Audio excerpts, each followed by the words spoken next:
Good afternoon, good morning, or good evening to folks who are listening from all over the world. Thank you so much for taking the time to join this presentation. I'm going to share my screen, and hopefully these images and some of the charts that I've created help. No one wants to look at another PowerPoint presentation. So I've tried to keep this as many images as possible so it enhances some of our discussion today.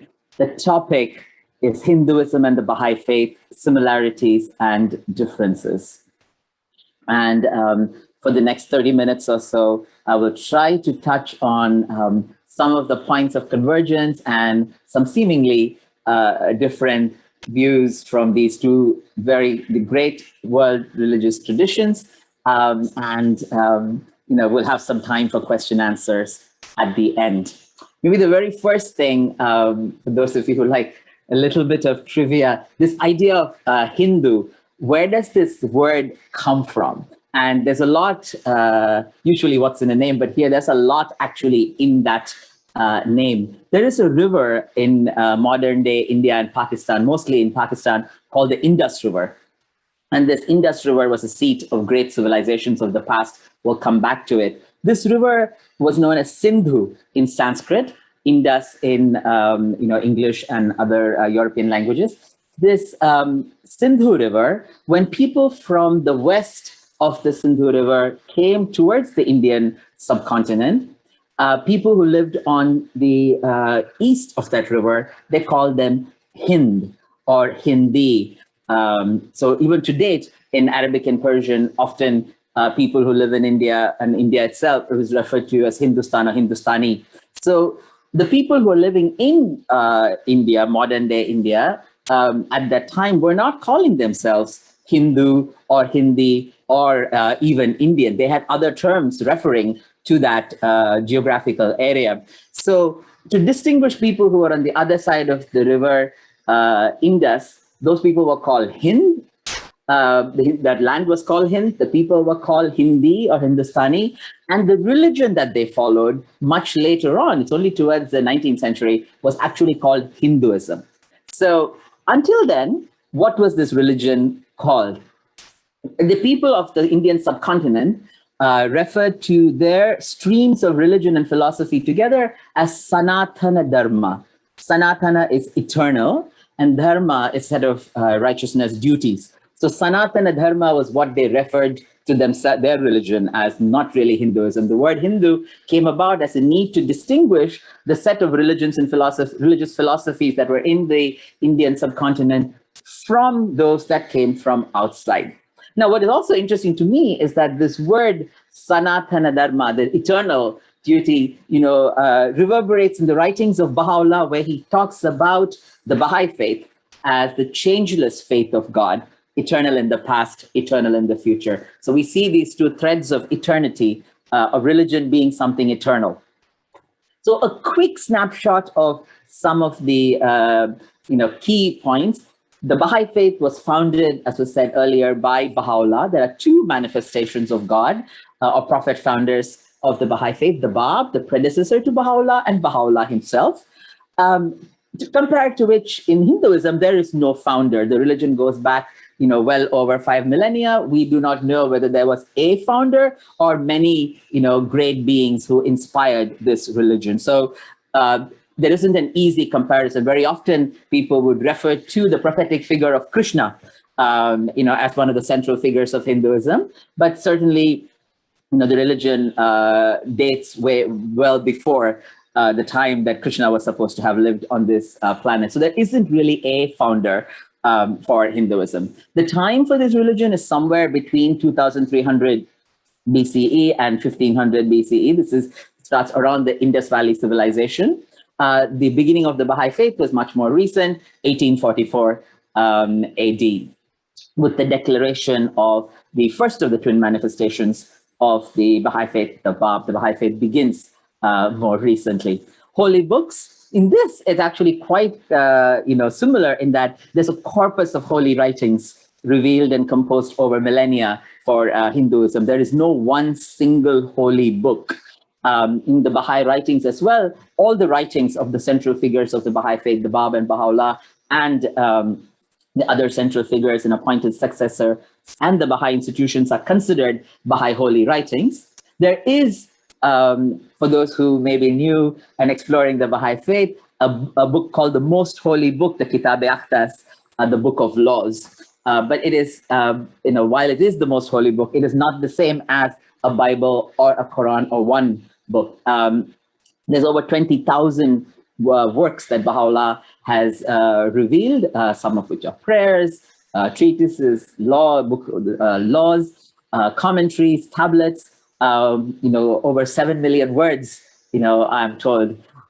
So all of those, so it's a vast corpus of Baha'i writing. Similarly, in the Hindu tradition as well, there have been, over a much longer period of time, numerous works. I'll have a separate slide on that. I'll come to that. In terms of clergy or leadership of the religion, there's no centralized clergy in Hinduism, but there are priests, ascetics, holy persons, and no one person has the right to speak for the religion as a whole. There is no pope, for example. And in the Baha'i faith, there is no clergy at all. They're elected and appointed administrative order. And that would be a great topic for a talk in and of itself. And adherents, there are over 1 billion Hindus and over 7 million Baha'is in the world. Just one more point, the way these two religions think about time. In the Hindu tradition, there are 4 yugas, and it is cyclical. So each yuga, has a name, and at the end of the yuga, the cycle of 4 yugas, the world is destroyed and recreated. And this is the, image. And we are now, according to Hindu tradition, in the Kali Yuga, which is the 4th and the darkest of the 4 yugas. And after this will be a golden new Sat Yuga will be inaugurated. So that is the Hindu tradition of time cycle. And in the Baha'i traditions, while there are cycles, they are not repetitive. It's not cyclical, it's progressive. And in the Baha'i tradition, we are, at the end of a cycle of prophecies and at the dawning of a cycle of fulfillment, the Baha'i era. So these are, wonderful topics. We can go into them later if you wish.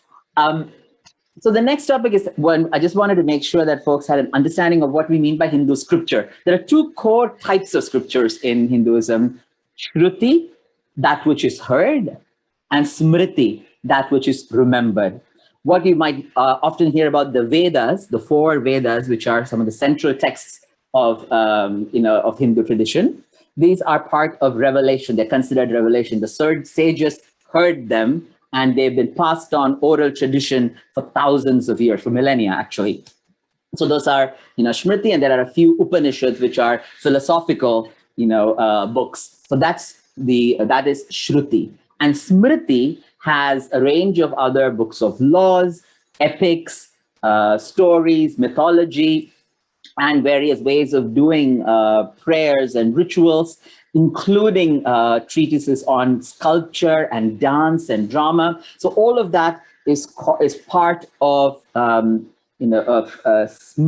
that which is remembered. And I want to place the Bhagavad Gita, which we will be talking about quite a lot today, in that context. The Bhagavad Gita is one part of the Mahabharata, which is one of the epics, Itihasa. It's one of the epics of Hinduism. So this is, a general sense of thousands of pages and verses that are part of Hindu scripture. The Baha'i writings consist of the writings of the Baha'i scriptures, consist of the writings of Baha'u'llah, his predecessor, the Bab, the 2 central figures of the Baha'i faith, and their appointed successor, Abdul Baha, and various other Baha'i institutions. So that, and you can have direct access to this from baha'i.org/library, where you can go and find authoritative writings of the Baha'i faith. So today's presentation, I'm going to structure them according to 3 core principles of the Baha'i faith, the oneness of God, the oneness of religion, and the oneness of humanity. So I'm going to structure the presentation in this just for us to be able to compare aspects of Hinduism and then see where there are points of similarity and where there might be some points of differences. This talk is not intended to be a full scholarly presentation of either the Baha'i faith or Hinduism, but rather a personal journey and exploration of these two great world religious traditions that I have very intimate and deep participation in. And have, so this is just my personal reflections. So feel free to ask questions at the end or go in and explore any of these contexts. I'm not trying to be exhaustive in this presentation at all, but there's just so much, and it's such a wonderful journey. The first is the oneness of God. The Baha'i writings are clearly monotheistic. And there are numerous places in the Baha'i writings where the Bab, Baha'u'llah, Abdul Baha, and Shoghi Effendi, all of them provide a just sort of unequivocal statement about this oneness of God. I picked one quote for us to sort of think about that, says, peoples of the world of whatever race and religion derive inspiration from one heavenly source and are subjects of one God. So the monotheistic, in the Abrahamic tradition, Judaism, Christianity, Islam, and the Baha'i faith, these are monotheistic religions. Now, what about Hinduism? Is Hinduism monotheistic or polytheistic? At first glance, it looks like there are many gods. I'm going to draw our attention to a few: Brahma, Vishnu, and Shiva, three male gods. They're considered part of a holy trinity. Brahma, the creator, Vishnu, the preserver or protector, and Shiva, the destroyer. And then we have three female goddesses: Saraswati, the goddess of knowledge, Lakshmi, the goddess of prosperity, and Parvati, the goddess of power. Brahma and Saraswati, Vishnu and Lakshmi, and Shiva and Parvati are married couples. These gods also have consorts, they're married. And then Shiva and Parvati have two children. Ganesha, who's the remover of obstacles, is very popular, very well known. He's a god with the elephant head. And then there is each of these divinities, like Vishnu has 10 incarnations. Remember this point, we will come back to it later, including Rama, Krishna, and Kalki, has 10 incarnations. He's the protector. He comes to this world to save the world. And Shiva also is the lord of dance, the cosmic dance, when he's in the form of Nataraja. And Shiva destroys the world in order for it to be recreated. And there's also various forms of the mother goddess, fierce forms, Durga, Kali. They are slayers of demons. Sometimes when you go to Hindu temples, particularly in the south, there are these very, very tall, multi-storied, these are called gopuras. And you see hundreds of gods with various multiple heads, multiple hands, carrying, various instruments. And in addition to gods, there are also these forces of nature that have been given names and are worshipped. Varuna, the god of water; Vayu, the god of wind; Indra, the king of all celestial beings, or the king of gods sometimes, as he's called; Agni, the god of fire; and Mother Earth is a goddess in her own right; and Yama is a god of death. And the sun and 8 planets that they knew at the time were all given names and were also worshipped, even to date, in Hindu temples. So in total, there are about 33 million gods and goddesses. So it sounds like, it may be polytheistic.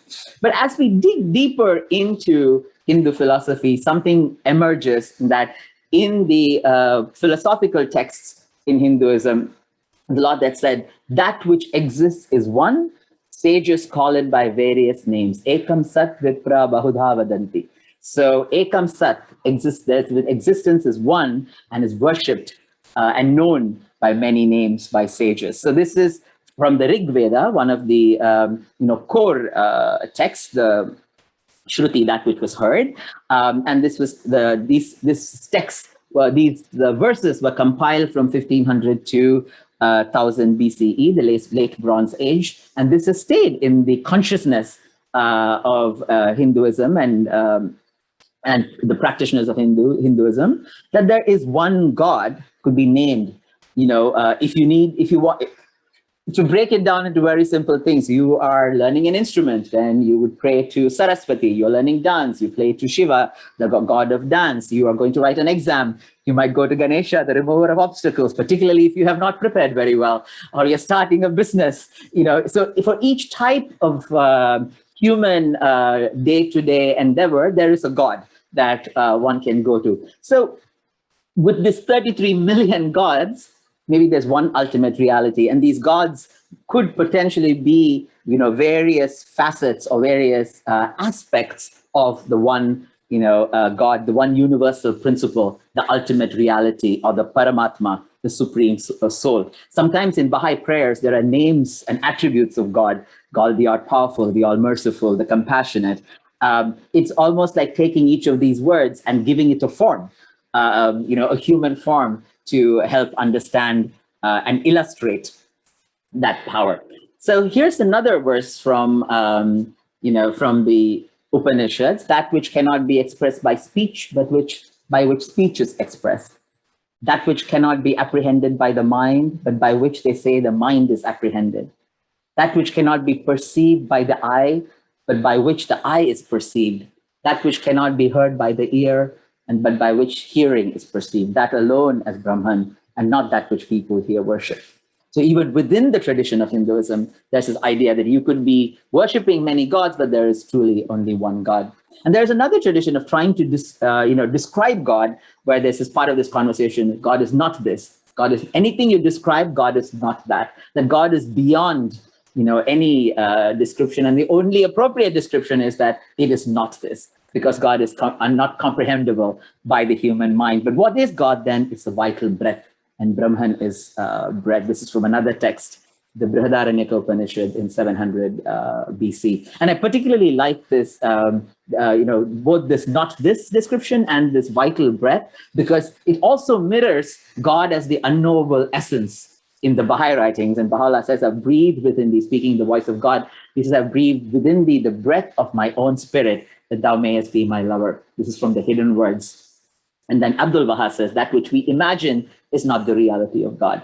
He is the unknowable, the unthinkable, is far beyond the highest conception of man. So there's this, both religious traditions have this idea of a supreme being that is beyond the capacity of, as Abdul Baha puts it, could it be possible that the creature, man, should understand the almighty creator?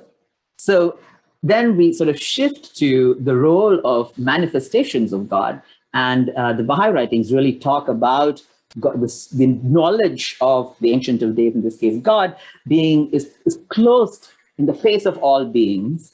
But because we cannot comprehend God, God has caused those luminous gems of holiness to appear out of the realm of the spirit in the noble form of the human temple. So these spirits come from the other world, into our world in the form of a human temple, and to be made manifest unto all human beings, that they can impart unto the world the mysteries of the unchangeable being and the subtleties of his imperishable essence. This is from the Kitab-e-Iqan. And these sanctified mirrors, these day springs of ancient glory, are one and all the exponents on earth of him, of God, who is the central orb of the universe, its essence and ultimate purpose. And from God proceeds the knowledge of these manifestations, these founders of great world religions. And through them is transmitted a grace that is infinite, and by them is revealed a light that can never fade. Here, there's another two verses that I want to draw our attention to, verses of Baha'u'llah and one from the Bab, and we'll see how this is mirrored in some of the Hindu scriptures. Baha'u'llah says, I'm the sun of wisdom and the ocean of knowledge. I cheer the faint and revive the dead. I'm the guiding light that illumineth the way. I'm the royal falcon on the arms of the Almighty. I unfold the drooping wings of every broken bird and start it on its flight. And the Bab, his predecessor, says, I am the promised one. I am the one whose name you have for 1,000 years invoked, at whose mention you have risen, whose advent you have longed to witness, and the hour of whose revelation you have prayed God to hasten. Powerful words of who they are in their own words, these manifestations of God. And they are beautifully, you hear a resonance in the words of Krishna in the Bhagavad Gita. I'm the origin of all creation. Everything proceeds from me. The wise who know this perfectly worship me with great faith and devotion.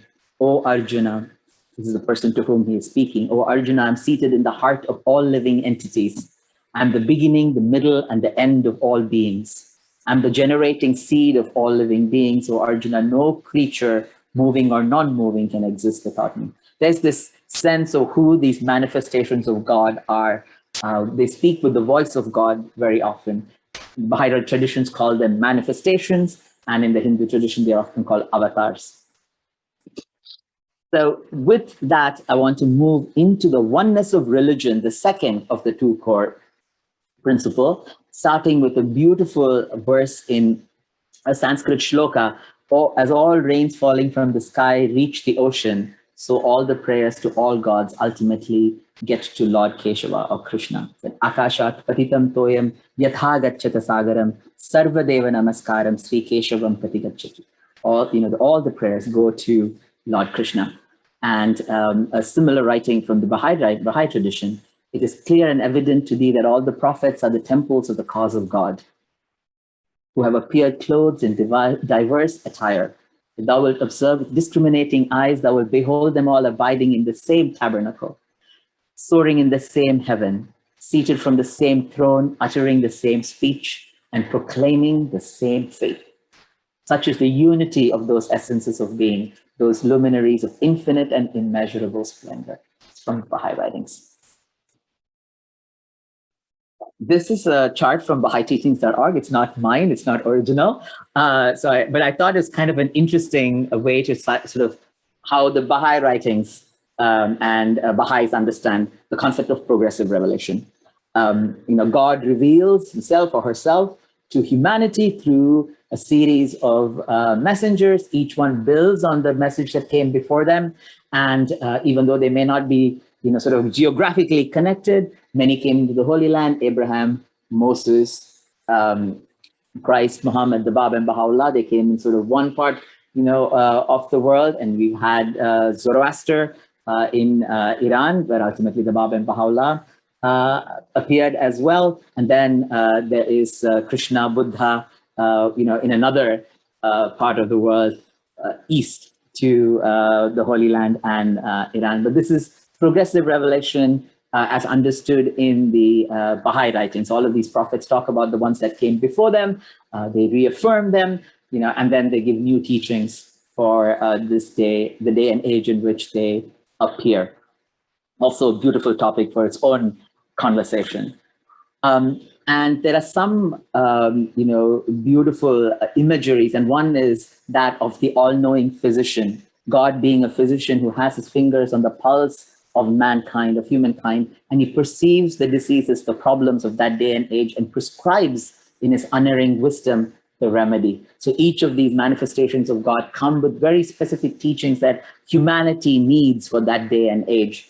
They all know the ultimate truth, but they share or they reveal what is necessary and what is according to the capacity of the recipients. So this is progressive revelation as understood in the Bahá'í writings, and in the Hindu tradition, in the Gita particularly, Krishna says, wherever there is a decay of righteousness, O Bharata, and there's exaltation of unrighteousness, then I myself will come forth or appear to deliver the pious and to annihilate the miscreants, as well to re-establish the principles of religion or dharma. I myself appear epoch after epoch, yuga after yuga. We looked at the 4 yugas, the cycle. So, paritranaya sadhunam vinashaya chadushkritam dharma samsthapanarthaya sambhavami yuge yuge. It's a core religious prayer. For some reason, it's the first prayer that my mother taught me, so I remember this very, very well. It's one verse in the Gita that to deliver, to safeguard, to protect the pious, good, and to destroy the evildoers, to establish dharma, I will appear again and again. This is a promise that Krishna makes very similar to the concept in the Bahá'í writings of progressive revelation. So the next one is a beautiful talk in and of itself. At some other point, I would love to share this with folks, but I want to draw attention to this idea of 10 incarnations of Vishnu, Dashavatara. I mentioned this earlier. Just also, as I delve into this with a caveat that not all Hindus will believe in these, stories, because Hinduism does not require anyone to believe in any one particular set of, theology or a particular deity or a particular book or a particular holy place. In fact, there is no requirement to even believe in God to be a Hindu, and there is no one to enforce any of these beliefs. So everything I say is there'll be a group of people who will completely believe in it, a group of people will think this is mythology, and a group of people who will think that this is, just stories. And all of them could potentially very well have space under this umbrella, this tent of Hinduism. But this particular story is quite relevant to progressive revelation and relevant to an area of Hindu philosophy and thought and mythology that really connects beautifully with Baha'i teachings.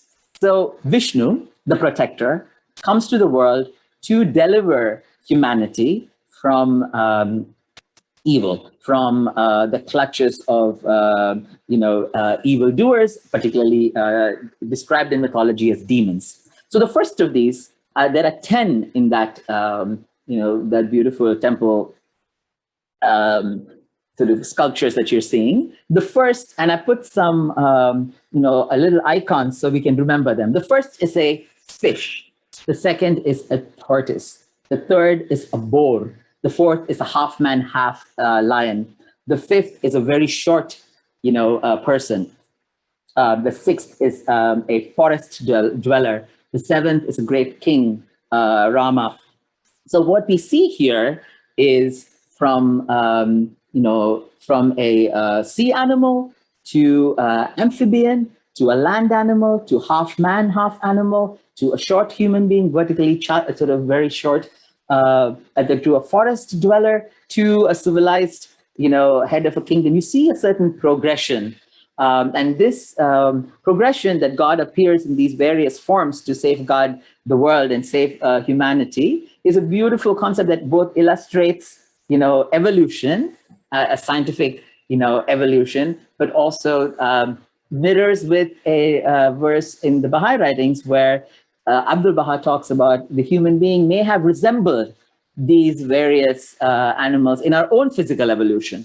Spiritually, we were always we meant to be humans, but the physical evolution of a human being may have resembled these animals. So I thought this was an interesting concept. The first 7 avatars in Matsya, the fish, where holy books are hidden away in an ocean, and a demon hides them away in an ocean, and Vishnu appears as this fish to rescue these holy books. And each of these has a story, a beautiful story, definitely for another time. But I wanted to give you a sense of these 7 incarnations, 1 through 7, Matsya, Kurma, Varaha, Narasimha, Vamana, Parashurama, and Rama.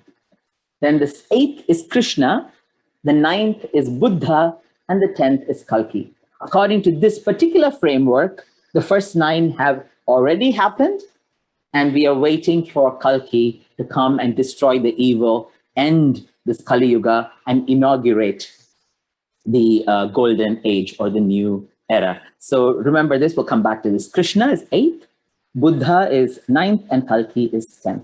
Now, most Buddhists, in fact, I don't know of any Buddhists who accept this 10 incarnation story at all. Buddhism has their own, idea of the return of the Buddha. But in this context, Hindus, and particularly, this Dashavatara concept, have included Buddha, who appeared in, a Hindu country, much like Jesus Christ appeared in a Jewish, area and Jewish tradition. So Buddha is also included as the 9th incarnation.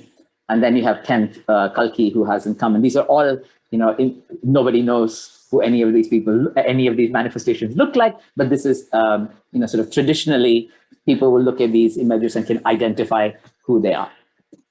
Now I want us to go back to that original picture that we had, the chart, and then you look at Krishna, Buddha, and Baha'u'llah, and I have three pointers there just to show this is just as we have the Abraham, Moses, Christ, Muhammad, the Judeo-Christian, and Islamic progressive revelation tradition. In the Indian subcontinent, there was Krishna, Buddha, and the waiting for the appearance of Kalki. And according to the teachings of Baha'u'llah, and Baha'is believe that Baha'u'llah is this 10th incarnation of Lord Vishnu, this return of Krishna, and so that this is actually explicitly stated in Baha'i writings. And I have a verse from the Baha'i writings that, or a paragraph from the Baha'i writings that really talks about Baha'u'llah being the fulfillment of not only the Judeo-Christian traditions and philosophies, but the fulfillment of all religions of the past, including Hinduism, as the reincarnation of Krishna, as the Kalki avatar, the 10th incarnation, the inaugurator of the Satyuga, of a golden age for all of humanity. So now I'll go from there into the oneness of humanity. So we had the oneness of God, oneness of religion, and the oneness of humanity. The oneness of humanity is really centered in the Baha'i writings, and it also seems in Hinduism on the fact that we are spiritual beings, that everything that divides us in this world is of this world. There is nothing that is real that actually divides us, that we are the same, that the soul does not even have gender in the Baha'i, according to the Baha'i writings. And this is beautiful verses that also mirror each other that I really like. In the hidden words, Baha'u'llah says, "My first counsel is this: possess a pure, kindly, and radiant heart, that thine may be a sovereignty, ancient, imperishable, and everlasting." And there's a beautiful verse in the Gita where Lord Krishna talks about the soul is without birth, eternal, immortal, and ageless. And it's I really ajonitya shashvatoyam purano nahanyate hanyamane sharire. I love these words when these writings that came so far apart in time just use very similar imagery to help us understand who we are as human beings, what is our purpose in life, and what is this journey about. So I did a quick chart just to talk about the nature of soul and the journey of the soul in both religious traditions. Both Hinduism and the Baha'i faith talk about the soul as not being of this world. It is not material. It is spiritual. And in the Hindu tradition, the soul does not have a beginning. It's eternal. And in the Baha'i tradition, the soul comes into being at the time of conception. This could be a whole discussion and area of exploration in and of itself, and one that Baha'is around the world, through their study circles, are exploring with amongst themselves and with their friends and communities. But this is an interesting idea of the soul. And the purpose of life in the Baha'i writings is to know and worship God, to acquire virtues, and carry forward an ever-advancing civilization. It's mentioned in different places. In Hinduism, there's also various verses, but there's one particular Sanskrit verse that I like is Paropakaram idam shariram. The purpose of this body has been given to us to do good to others, and that is the way in which we acquire virtues. And in Hinduism, when Hindu teachings, it's also particular, specifically in the Gita, when the soul has no more use for this body, it takes a new body, Navani Dehi, it takes a new body and it moves on. But the general consensus idea for people within Hinduism who believe in reincarnation is that the soul keeps coming through this world in cycles until it is liberated and attains moksha. And the purpose of life is to then attain moksha and to attain the presence of God. And in the Baha'i tradition, also the soul leaves, separates from the body. It continues its progress in all the worlds of God, but it doesn't return to the physical realm as it's often understood and articulated in Hindu tradition. So that's the big difference of reincarnation. In both traditions, the soul is eternal. The soul is trying to reach God. But in the Hindu traditions, that is understood that it's not all Hindus who believe in reincarnation, but the ones who do think about reincarnation as cyclical until that cycle, the soul acquires sufficient virtues to break that cycle. So given that we are all souls, this oneness of humanity is explicitly articulated in the Baha'i writings to the point where it said it's the pivot around which all of Baha'u'llah's teachings revolve. The earth is but one country, all mankind its citizens. And another, your leaves of one tree and fruits of one branch. God cherishes in his heart the desire of beholding the entire human race as one soul and one body. Love these, and there are so many. It was really hard to pick which four I would put on a slide for today. There are so many of these beautiful, inspiring, clear verses around the oneness of humanity. In the Hindu tradition, also there's this one beautiful verse, which is known quite well, Vasudhaiva Kutumbakam. This is mine and that is his, say the small-minded. The wise believe that the entire world is one family. Udara Charitanam to Vasudhaiva Kutumbakam. It's also from a Upanishad. So now I want to go into a primary point of difference and illustrated by two body analogies, one from Hindu tradition and one from the Baha'i tradition. So first I'll go with the Hindu tradition, and this is the base of what we call caste. This is a word that you would have heard a lot about, you would have known, castes. Caste itself is a word that comes from Portuguese, casta, but the Indian word, the Sanskrit word for this caste system was varna. Varna is actually color. So there's an interesting relationship between colorism and casteism. So color and caste, I'll talk about it in a bit. So this body analogy talks that Brahmins, who are priests, come from the face or the head of this, primordial human form. Kshatriyas, they are warriors. They come from the arms. The Vaishyas, the artisans, tradesmen, they come from the thigh.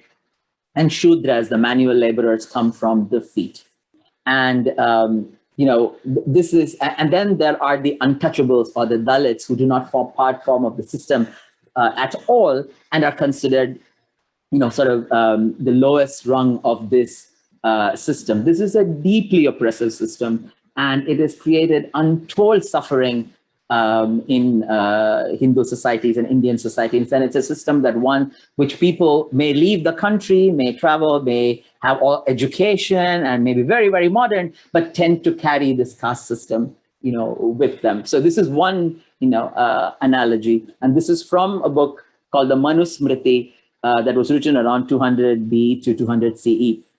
And it still plays a huge role in the lives of Hindus. Very often when people speak, you can tell what caste they may be from, depending on which part of the country, of the Indian subcontinent they are, the kinds of foods they eat, the kind of what they would call certain festivals. It's very much, this caste and culture are interlinked to the point where it's really difficult to tell. But the origin of this is a way to divide people and to create a hierarchy. Some say that this began as people with different, work, it's sort of almost like different professional categories. People were doing different things, but clearly it has, over 5 millennia, or this caste system has, become something that it's one of the oldest and most oppressive systems of dividing human beings that's in the planet now.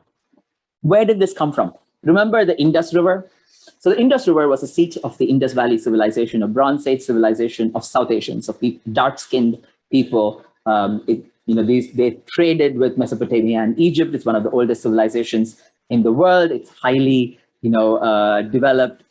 There was culture, there was pottery, there was ways of organizing the cities. It's a great civilization. This civilization was then met by people who came from the Central Asian area, region, from the steppes. They had horses, they had chariots. This are recorded in the Vedas. What we call Vedas really tell a lot of these stories. And it turns out that these lighter skinned people who came from the West, for large part mingled with the people in the Indian subcontinent. And what we call modern day Hinduism probably came from this interaction.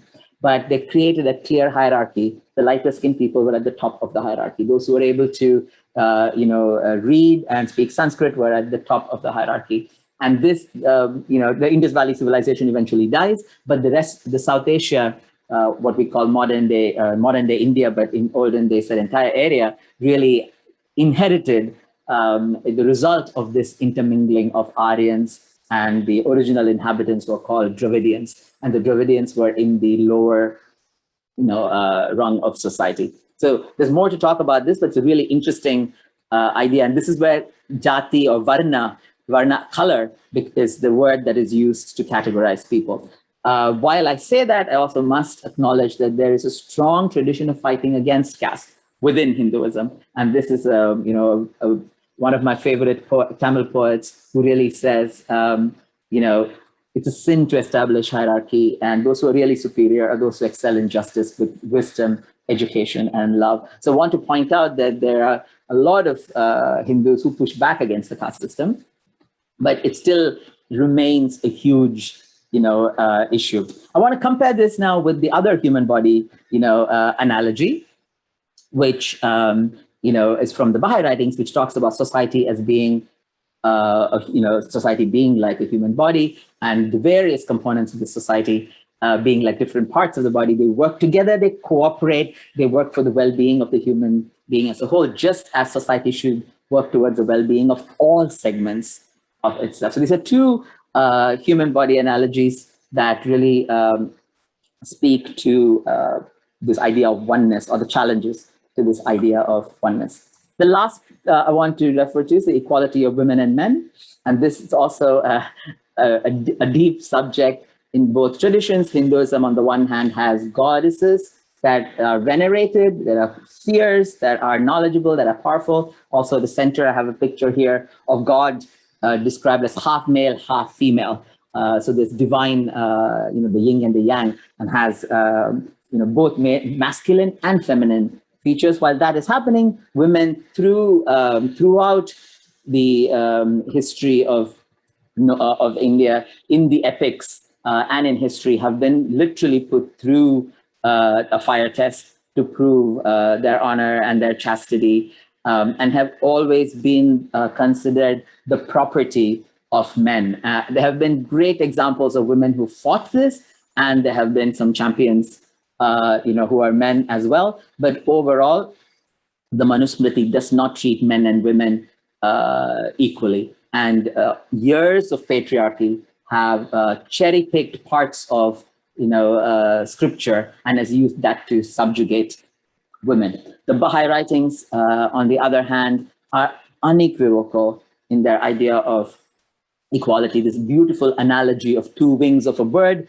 male and female. Both wings need to be strong for society to progress, is central to Bahá'í teachings. And also this verse, which I don't have on screen, that men and women have always been equal in the eyes of God, is another unequivocal statement. And so I have to go back and look at Hinduism and think about it from that perspective. If they've always been equal in the eyes of God, why is that seeming inequality? And it's often interpretation, patriarchal interpretations of what is in, what is at the core of religion. This is the last quote that talks about the balance is already shifting, relating to equality of women and men. The new age will be less masculine and more permeated with feminine ideals, an age in which masculine and feminine elements will be more balanced.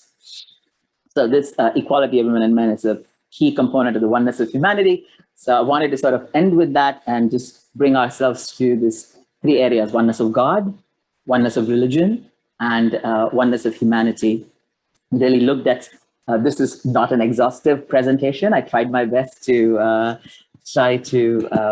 bring together as many aspects of Hindu tradition. I'm pretty sure I left out a lot. So I'm happy to explore with questions, and also we can have more discussion about this, in other fora as well. There are also some wonderful resources that are also online that you can refer to. So I'll stop there and turn it over to Bayan.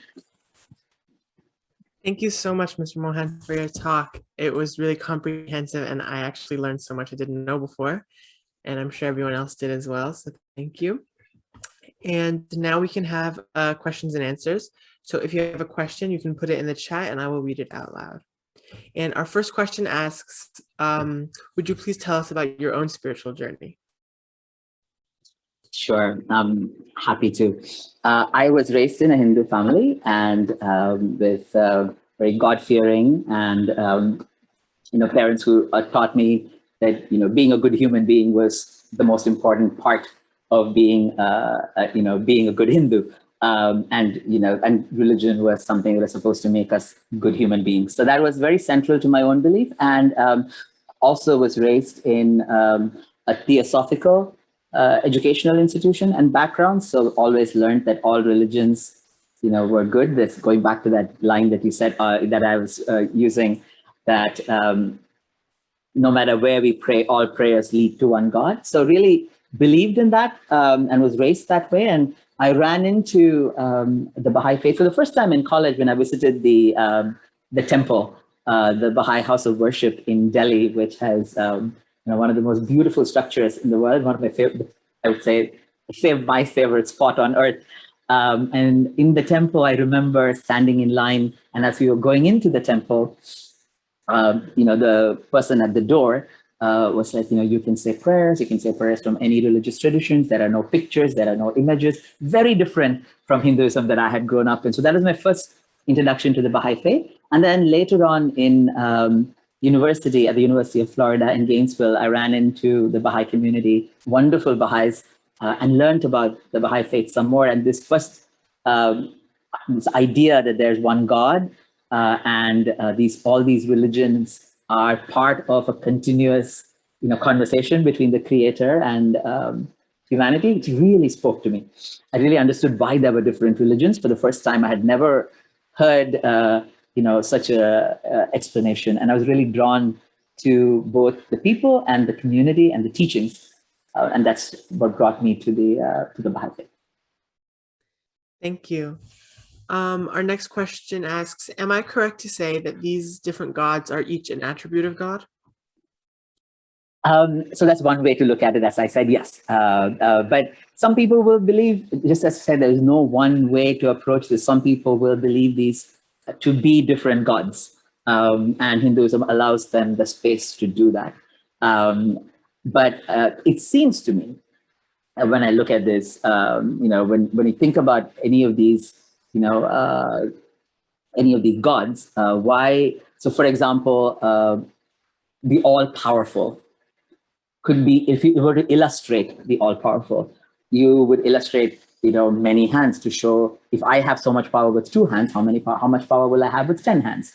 So having multiple hands, and then if I had just 2 instruments that I could carry, instruments of war, if I had multiple hands, I could carry multiple instruments of war, and I could be able to defend and destroy evil that much more effectively and powerfully, right? So it seems like some of these images come from that. These are attributes that have been turned into, or into illustration of an attribute. So that's how I think about it. And I know many people do, but there are also people who would say these are distinct, gods, and there's space for that as well. Thank you. Our next question asks, I understand that many Hindus recognize that Buddha is the 9th avatar. If this is so, why do they not become Buddhist? Well, this is a very good question, right? Hinduism has a very interesting ability to, because you can be a Hindu and still believe in Christ. You can be a Hindu and believe in, Buddha. You can be a Hindu and believe in even Baha'u'llah. Hinduism allows, it is so vast and so encompassing and doesn't demand exclusivity in any way. So, accepting Buddha as a manifestation of God doesn't require one to become a Buddhist from a Hindu perspective. They would say, I can accept the teachings, I can believe in the Buddha, I can even follow those teachings, but I can still call myself a Hindu. So there's no necessity for a Hindu to follow or believe in another religion to have to change their religion. So, thank you. Our next question asks, You mentioned a quote from Baha'i scripture which clearly states that Baha'u'llah is the fulfillment of the prophecies of all religions, including Hindu. Did you have a slide about that? Yes. You want me to go back to that slide? I guess that's what the question is asking. Yeah, I did have a slide. Let's see if it goes back to you. If you're able to see, let me know. This is a verse from the writings of the guardian of the Baha'i faith, Shoghi Effendi, who was the grandson and appointed successor, the guardian of the Baha'i faith, appointed by Abdul Baha. And it says here in the slide, the relevant line is to the Hindus, the reincarnation of Krishna. So this is, this is the slide about that. And then you can see Krishna, Buddha, and Baha'u'llah, or the Kalki avatar, coming in succession. Thank you.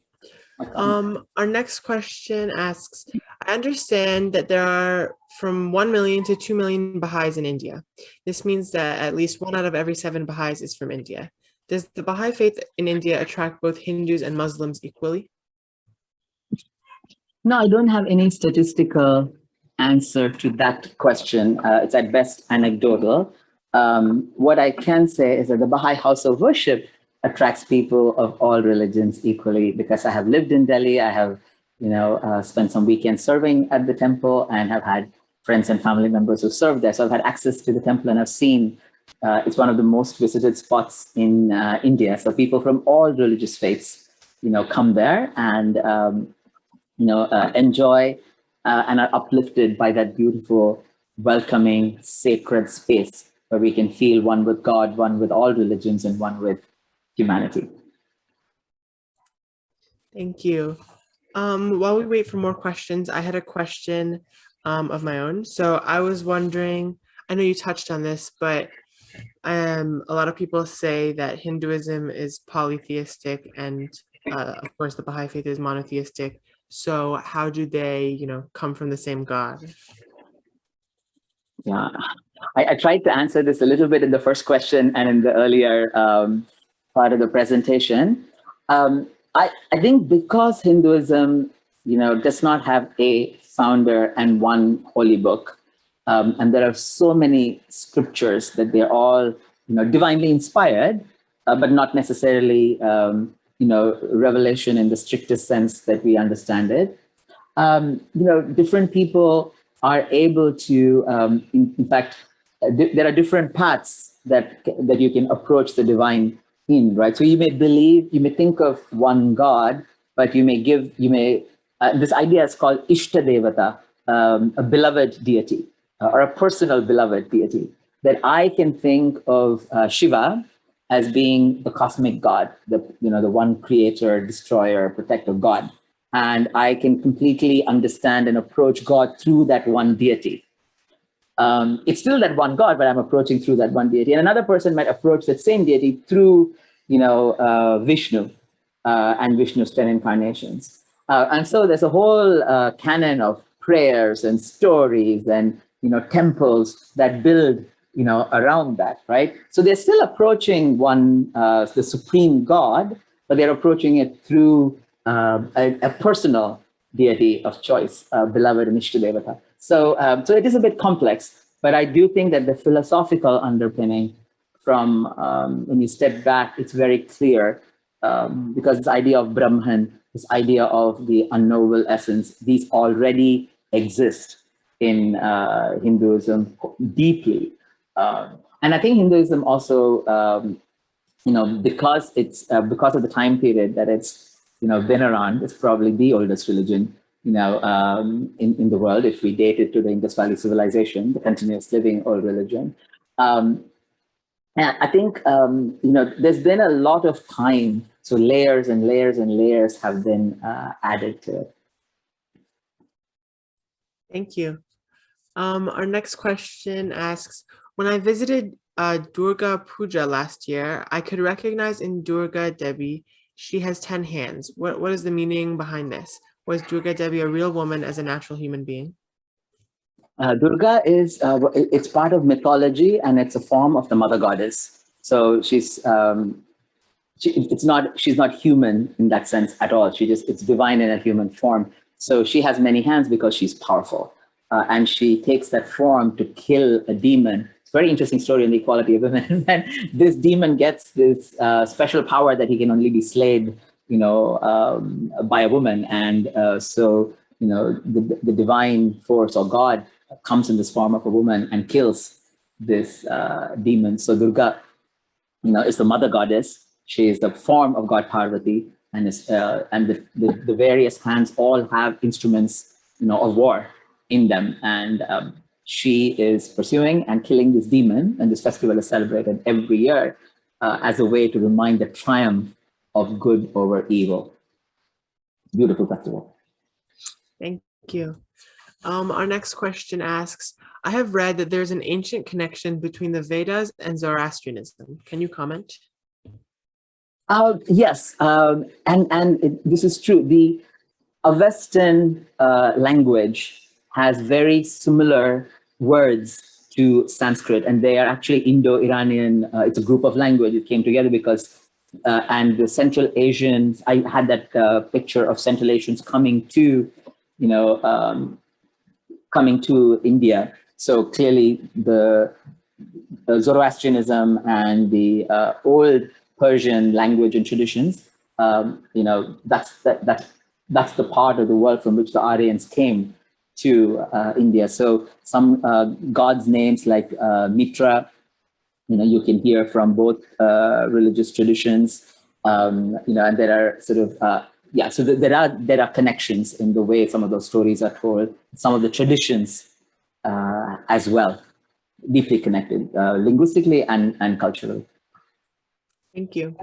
Our next question asks, in Greek mythology, the various gods are often fighting with each other or subverting each other. Does Hindu mythology have similar stories, or are the various gods cooperating? For the most part, the gods are not fighting each other, they're fighting demons. And on the face of it, there's no problem with this, right? They are supporting each other, they are cooperating, but they're fighting demons. But because of this Aryan invasion theory, these demons these stories tend to be of Aryans fighting Dravidians. So the Dravidians were demonized in a lot of Hindu mythology. So there is a problem with this. They're called asuras. Sura, the divine beings, and asura, the not so divine, beings. So there is that inherent problem in this mythology of when we say good versus evil, the good tends to be lighter skinned, quote unquote, gods, and evil tends to be these asuras who also may have just been, people who are fighting for their land and their, like their land and property and kingdoms. So there is that, so there's that gods did cooperate with each other, but some of these stories have a strong racism, colorism angle going on to them. And much of this is, mythology, but some of this could actually be history of what happened in those struggles, then turned into epics and stories. So something to, to sort of watch out for. One interesting thing that I did not mention is most of the Hindu gods tend to be light-skinned, overwhelmingly. Krishna is actually dark-skinned. It's really very interesting. He's called Shama. He's dark like the color of the clouds. Some Hindu temples paint him blue, and sometimes you might see these pictures of Krishna painted blue, but people are not blue. He's just dark, really dark-skinned. And he came from, a class of, in the hierarchy would have been a lower caste, which is very interesting because it's a caste of, cowherds. So, so it's a really interesting thing to think about, that Krishna being the Dark Lord, he was dark-skinned, dark like the monsoon clouds, as we sing this beautiful songs and, dances around that. But, yes, someone asked sound of a storm cloud. Yes,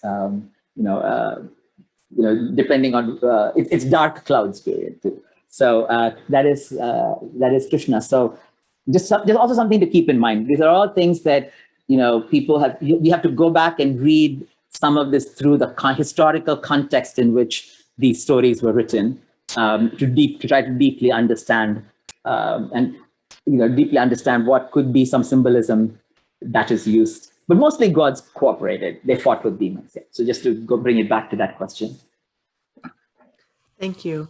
Our next question asks, how does the caste system relate to the Baha'i concept of the oneness of humanity? A very good question. It does not. The Baha'i faith, clearly, unequivocally, and numerous times completely, sort of disavows this system. It does not, support the system even in the slightest. Anything that divides human beings is something that is against the fundamental principle of the Baha'i faith. That's so the oneness of, that is the pivot around which all Baha'i teachings revolve, is the oneness of humanity. So it does not relate to the Baha'i teachings. Now, in practical terms, this is actually a good question, to ask. When I became a Baha'i, so when I come from a Hindu background, right? So my family does have a caste. Everybody has a caste, whether they follow it or not, but they do have a caste, right? So when I become a Baha'i, I have to ask myself, okay, I know it's one thing to say I no longer want to be part of that caste. When we become Baha'is, we don't turn our back towards the religions that we come from. We add to that. It's like a wide embrace. You add, all of the religions of the world to our spiritual heritage, right? So you don't turn our back towards Hinduism. We honor the religious traditions we come from. We bring, the spiritual teachings of that traditions with us. We try to understand those traditions from the teachings of Baha'u'llah. So all of that, so we bring that, but the caste, there are parts of those traditions that were definitely man-made and not divinely inspired that we have to put behind. Easier said than done. The words that we use, the festivals that families celebrate, the idioms that we use, so much caste is, it's so deeply permeated the culture of many practicing Hindus that it'll take a lifetime to understand where those prejudices are in our minds and how they play out. And so the one good thing is, the Baha'i writings are very clear that, you use the Baha'i teachings and the writings of Baha'u'llah, way not the book of God with standards and sciences that are current among you. The book itself is the unerring standard, right? So you use the teachings of Baha'u'llah, which is the teachings of God for this day and age. So then anything that, fits with that, you keep. Anything that doesn't fit with that, you understand that either it is a human misinterpretation, or it is, it is a teaching that is no longer relevant and that you leave behind. Someone else pointed this out. It's similar to racism in America. Absolutely. It's a beautiful book by Isabel Wilkerson called Caste that came out recently. And it really does talk about the similarity between, the caste system in India and racism in the United States. They come from very similar concepts of dividing people and keeping people oppressed and subject and building a whole system that oppresses people. So the Baha'i faith categorically rejects racism and any ideas of superiority, and similarly categorically rejects casteism. But for people who do come from these traditions, just as the Baha'i inherent, often subconscious sense of superiority that people bring, people in the upper strata of the caste system, the so-called upper caste, will have an inherent sense of superiority that through prayer, through conscious self-evaluation and bringing themselves to account, have to find these prejudices and then conquer them. And that's a lifelong, process, while we also try to dismantle the systems of oppression that hold large groups of humanity still without being able to reach their potential. That's a great question. I saw a comment come up about racism. It's really a very good question. Thank you. Did I hear you say that the caste system is a relatively newer teaching in the Hindu scriptures, or does it go far back? Far back. The Manusmriti, which codifies that human body analogy, is from 2,000 years ago. So it goes back quite a bit. Unfortunately, it's had a lot of time to mutate and become a cancer that's corroding society. All right. Well, do we have any other questions?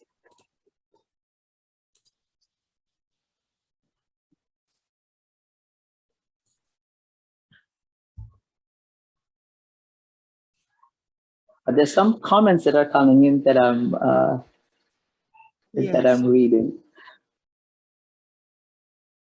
Yeah, each feast has an attribute of God, and just as Hindus, pray to different gods, we can people following Bahá'í traditions can certainly focus on the specific attribute of God that is for a particular month.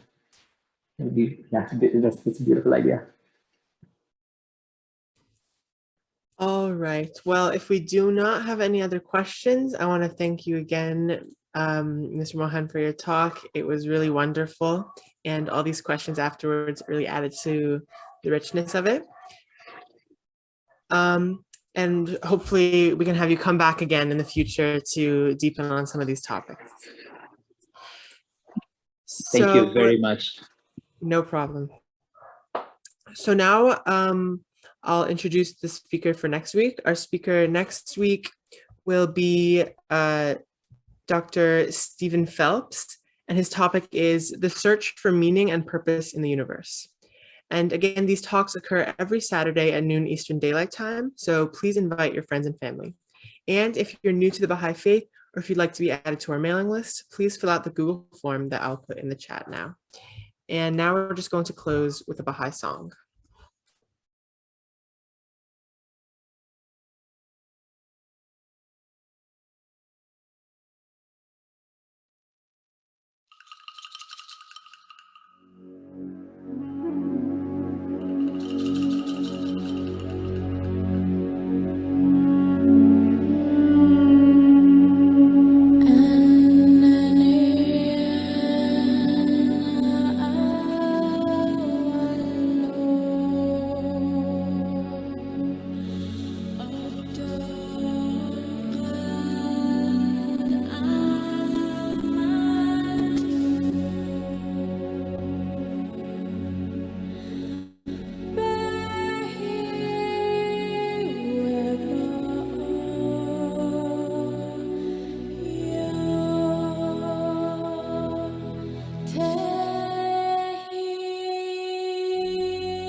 Thank you, everyone. We hope to see you all next week.